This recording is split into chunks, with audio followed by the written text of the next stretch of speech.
নমস্কার বন্ধুরা, আমি আজকে পোস্ত দিয়ে কাতলা মাছ, তাই আমি মাছটাকে লবণ আর অল্প একটু হলুদ দিয়ে মেখে কিছুক্ষণের জন্য রেখে দিচ্ছি।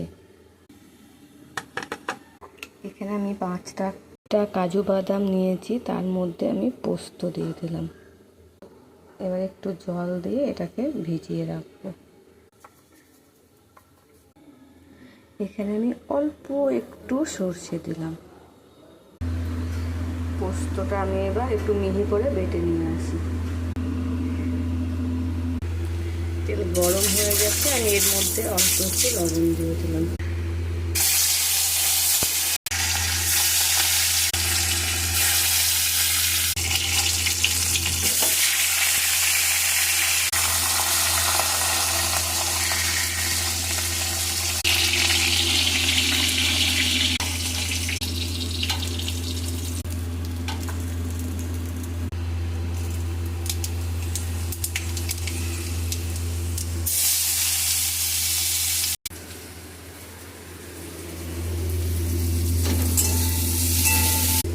পেঁয়াজটা অল্প ভাজা হয়েছে, এর মধ্যে আমি টমেটো দিয়ে দেবো।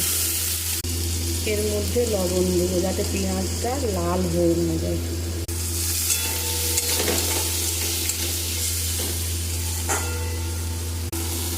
পেঁয়াজ আর টমেটোটা নরম হয়ে গেছে, এবার এর মধ্যে আমি পোস্ত বাটাটা দিয়ে দেবো।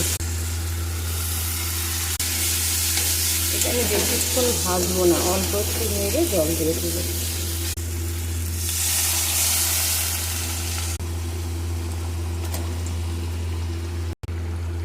আমি এর মধ্যে কোনো হলুদ দেবো না, যাতে আমি পোস্ত দিয়েছি, হলুদ দিলে যে পোস্তর গন্ধ সেটা চলে যায়। সামান্য সরষের তেল, চেরা কাঁচা লঙ্কা। আমার রান্না হয়ে গেছে।